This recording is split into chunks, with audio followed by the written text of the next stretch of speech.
And now, your real mom, has she seen this film? Because I know she likes to review your work. Yeah, she's seen this one, yeah. And good reviews? She likes it, yeah. Oh, she good. thought it was really like a feel-good movie. Because she writes me these like funny text messages after she sees movies, and they're really short. And they'll be like the movie, 3 boys, hot, love mom. She liked Big Little Lies. You Instagrammed some texts. Oh yeah, she liked Big Little. I asked her if she saw Big Little Lies when it first premiered. And This was her text. Here we go. I saw Little Lies tonight. I liked it. Mom, great. That was a good one. Lots of sex, yes.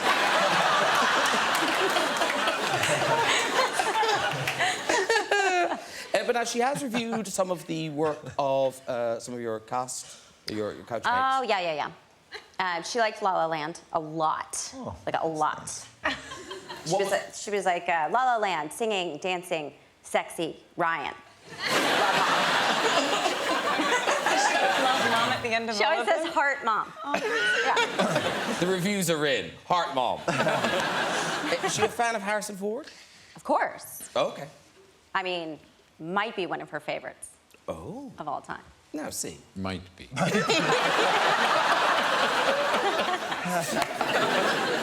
Ben, obviously, you directed the film, and you've worked with Owen, I know, a lot in the past. And yet it seems, just reading about the two, that your approach to the concept of work is quite different. Oh, well, Owen, I mean, I don't know, Owen, do you have an approach to the concept of work? I don't even know if that... Well, I just try to say the actor's prayer and just, you know, show up and... What is the actor's prayer? It goes, what is it? It's like, God, grant me the serenity to let direction I disagree with go in one ear and out the other. You know, it's, but with Ben as a director, sometimes it was hard to, because he's dressed as Derek Zoolander. So that, you see Zoolander and you don't, your first instinct isn't advice. That's who I want shaping my performance. But, yeah, and then I don't know if it was being in Rome, but sometimes it seems like it was almost like the ghost of Mussolini. You had sort of a very dictatorial, I guess it was the megaphone that you would use to kind of shout. And but you're kind of a hands-on director. I mean, and by hands-on, like literally just move you around. Does this all sound true, Penelope? Yeah, it is true. It was really hard not to laugh. And he does get very serious, and he forgets he's wearing all the shiny stuff and all that.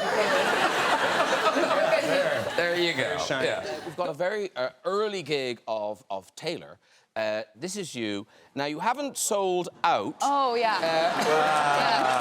But they've shown up. Do you remember this? Yeah. This was a big deal for me. I was 14, and it was an event called the Nashville Rubber Duck Race. And it is exactly as it sounds. They would put rubber ducks in the river and see who won. Wow. And I was the official entertainment. As you can see, the banner is incredibly high concept. It just says it like it is, you know, like this is her name. Did you play before the race or after the race? Oh, you know what? That's a really good question. I think I blocked a lot of this out. Okay, fair enough. I won't dwell. It might be triggering. That was the whole crowd. The whole crowd is in the shot. I can see 3 people there. You know, they do look like fans of rubber duck racing. Now, the thing is, you know, lots of people were in bands dreaming of being successful, including Mr. Eddie Redmayne. What was the name of your band? What? You were in a band. I may have been in a band. I spent 25 years covering that up. Oh. But I was in a band when I was about 18, 19. There were three of us in the band. It was called Blue Tonic. Love it. Incredible. And What sort of music? What sort of music? Well, I'll tell you, it was sort of. I mean, I was quite sort of emo. I'm going to say rock, but actually it was pop. And the worst thing about it was the 2 other guys in the band were great singers, and I just sounded like a choir boy. It was disastrous. Like every song, lots of harmonies, but like just so much enunciation. Exactly. Such incredible diction. Some horrible And they're like, vibrato. I hate you, Dad. And you're like, That was so good. But you did gigs. I don't think we ever did a gig, no. Didn't but I'm you? just hoping That's you a don't have any shame. footage or any photographs. Annoyingly, I don't. I'm Okay, sorry. good. Then it never existed. didn't you? It was never here. It never happened. 'Twas but a dream. Hello, Sam Smith. Hello. Welcome to the show. Thanks. It's so weird. We were talking about scary, spooky things, and you lived in a... Was it a haunted house? No, it was my house, and and it was haunted. It was like my first ever house, and there was a ghost, and we became friends. Yeah, she's a nun. Okay. Yeah, she's still there. You moved out. Yeah, I moved out. She can't move out. Did you see the ghost or just know the ghost was there?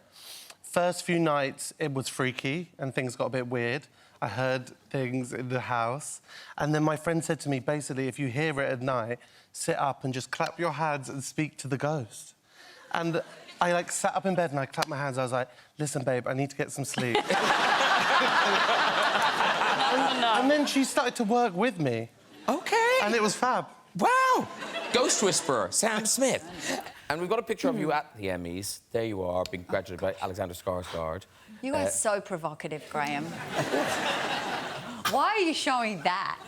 It's a lovely moment of celebration, I Nicole. kissed my husband too. Well, he is right there.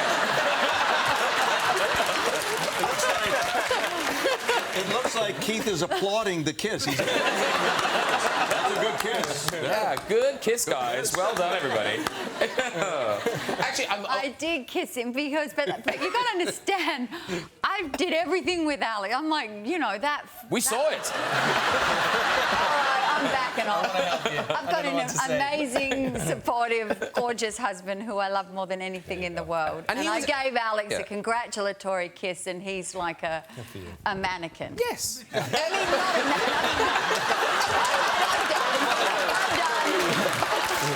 Very quickly, the last time we were here, actually, Keith was here with you, and he was being very tight-lipped about your 50th birthday celebration. Oh, right. So what had he organised? He did some fireworks and other stuff. And we'll draw a veil there. A bouncy cars. Bouncy cars, so... Donkey rides. Yeah, candy floss. balloon modelling. It's great.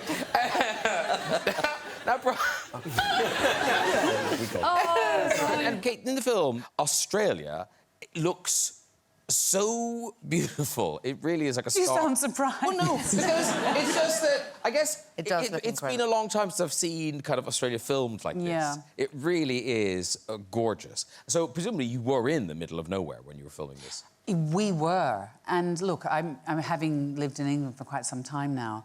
I love how benign the landscape is, that you can walk into long grass and not think about anything. The fear of walking into that wheat field and stepping on a brown snake, but yet having to run with spiritual joy. I mean, that's acting. It was really... I mean, Warwick is an incredible cinematographer, first and foremost, and he won the top cinematography prize for his work in this film. And I mean, the landscape is a real character in the movie. I mean, you've worked in Australia, you know, the light is so extraordinary. There's so many amazing directors and cinematographers because the landscape's extraordinary. But we had biblical floods. You know, we were expecting blue skies and wheat fields, and you know, we didn't quite get that. So. Because was it in the dressmaker you had the animals of Australia decided they'd like to be in the film? Yeah, I've worked, so there it is again. That's that landscape. It is so incredible. Yeah, the dressmaker, there was an emu who just was desperate to always be in the back of shot. So Liam Hemsworth could regularly be found, to my joy, chasing this emu like this. But it wouldn't go, it would just keep reappearing. And there were possums and then when I did Holy Smoke when I was much, much younger, always the kangaroos, always on the way to work. Oh, my God, look, I'm so little. Look. Maybe. Yeah. And was Holy Smoke the film where you thought you were going to go full method as an actor? Oh, you're going to get me to talk about weeing, aren't you? I wasn't... Last time it was pooing, and now it's weeing. You bring it up. You do it. No, I had a scene in Holy Smoke where I play a young girl who her family believes she needs to be deprogrammed because she spent some time in India and they're concerned that she's fallen in love with a guru and she's lost her mind, and actually she hasn't at all. And Harvey Keitel plays a sort of a cult deprogramming expert. And my character tries to convince him that it's working, it's all working. And so she takes all of her clothes off and walks towards him in the desert saying, look, it's worked, I'm free. And she's just pissing and pissing. And I thought, OK, how am I really going to do that then? Am I going to actually have to do a wee on camera? And Jane Campion, the director, said to me, well, it would be nice, you know, if you could... you could try, darling. I'm thinking, no, I don't want to do that. That sounds really horrible. And so there was a wee rig. God, why do I tell these stories? Happened to me again. So there was a wee rig which was attached to the back of my hair by a little piece of kind of fishing wire, and it was a bag of saline drip fluid that they sort of dyed a little bit green. And then I had to kind of get this... Green. Choose. No, yellow. Did I say green? Yeah. I said green. There's something about this film we don't know. I didn't mean green. Yellow. What colour would my character's urine be? Green. I had to get this little pipe and wedge it in, you know, a specific spot. Is that someone's job, or do you have to do that? No, I insisted that would be my own job. Someone did offer. But I said, no, it's fine. I think I've got this. So I had to wedge this tube right in the coochie. And then at a certain point, they'd quickly cut, and the makeup artist would run in and release this fluid, and then it would just gush. But the problem is, when you're a girl, it doesn't go in a stream down the middle. It goes all down the leg and no paper. So this was not a good shot. So the number of times I do this flipping thing just to get the wee to hit the floor. I'm like, I'm not a guy. That's why. There you go. But every year, I think, you know, you think about what you're going to put in the stocking fillers. Every year, and I never do it, I think, I've got to get some shiwis. Someone gave me a shiwi. It's brilliant. Does it work? It's brilliant. I used it at Glastonbury. No. I used my shiwi at Glastonbury last year. Adrian doesn't know what a shiwi is. It's a cup. Yeah, you put your It's a cup on your... with a little tube. Yeah, with a thing. Okay. And then, so it means that you can stand up and have a little wee. And you can direct the flow. Yeah. It's absolutely brilliant, I tell you. I have an image in my head now. Yeah. You can never unsee it. You can never unsee it. Because, you know, everyone's dressed like that. It's the 1920s, and it's so picturesque and everything. You imagine, quite twee, these letters were properly vile. Yeah, and 85% of the letters in the film are the real letters. Taken from the real... Oh, yeah. I mean, hilarious swearing. Wow. Yeah. Swearing? What kind of swearing? Am I allowed to, Graham? Well, it's a bit late now. Oh. Yes, I've sworn a lot already, sorry. Yes, already. Yeah. Sorry. Oh, do you only get, like, one fucking shit? Don't waste them, Jodie. That's how it works. If you bleep them, it's OK, is it? Yeah, I don't know. No, OK. Well, so my favourite one, Timothy Spall reads a letter and it goes, you want fucking in the nose holes. And they're really funny. That's good. They're really funny. I know. Yeah. And was it, did that kind of give everyone licence to be incredibly sweary on the set? Do you know what I'm talking about? Oh, Timothy? Yeah. Yes, so not me so much, but I did check with Timothy that I could tell this story. But, so Timothy Spall plays my dad. He's amazing, but he has a big fake tash. And his wife came to stay with him while we were filming. And she didn't have her glasses on. And she was in the town, knowing where we were filming, and she saw Tim. She snuck up behind him, this old guy there with a tash. And she went, hello, you old... And this man... And he turned round and went, I beg your pardon. I'm so sorry, I thought you were my husband. He said, I'm pleased I'm not.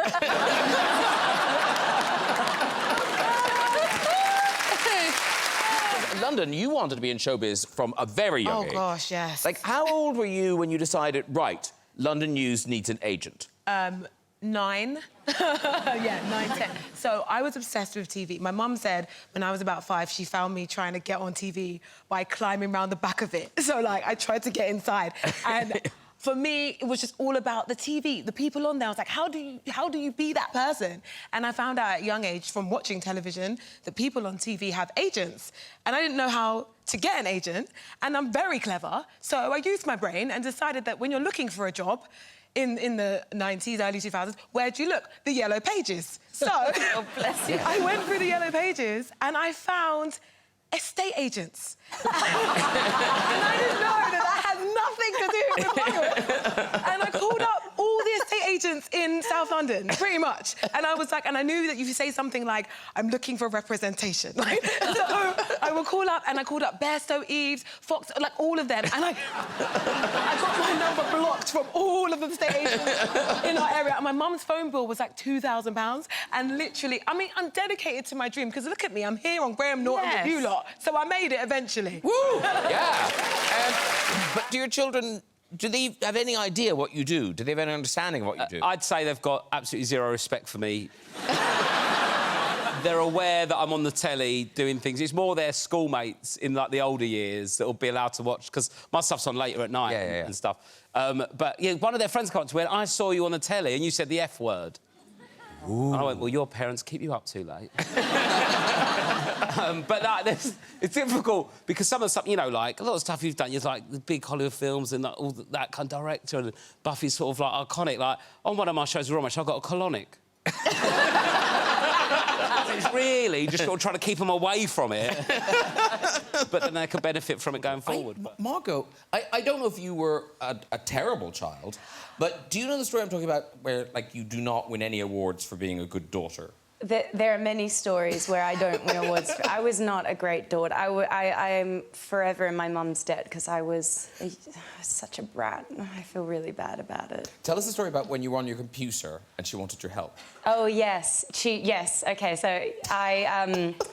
I was on MSN, obviously the most important thing at the time. Got us in the details. And we lived out, like, you know, out in the sticks, and often snakes would get into the house and...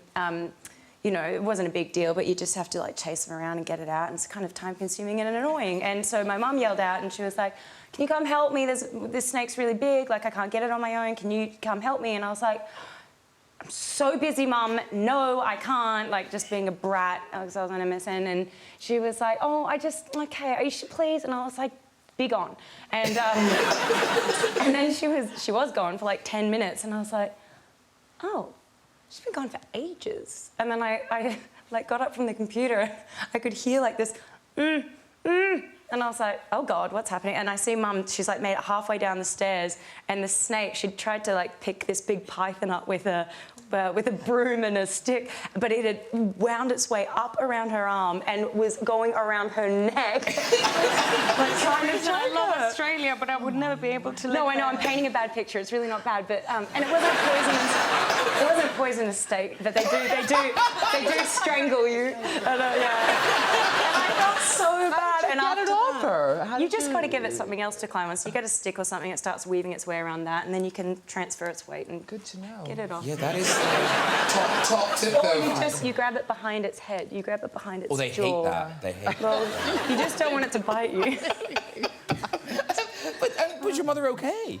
Yeah, she was fine. But I felt bad, and I tried not to be such a brat. When Mum asked for help in future, I kind of did it. A lesson learned. A lesson learned. Very good. Anya, I mean, Queen's Gambit, we mentioned there, this is nuts. 62 million households, not people, households, watch that show. So I'm guessing you've bumped into some of them. Yes, but also, I mean, all of this happened during lockdown. So the craziest thing was I was just kind of in my house, and then the internet was telling me that things were happening, but I don't believe it. So I'm like, oh, OK, fine. And then I landed in New York, and I was like, nope, this is different.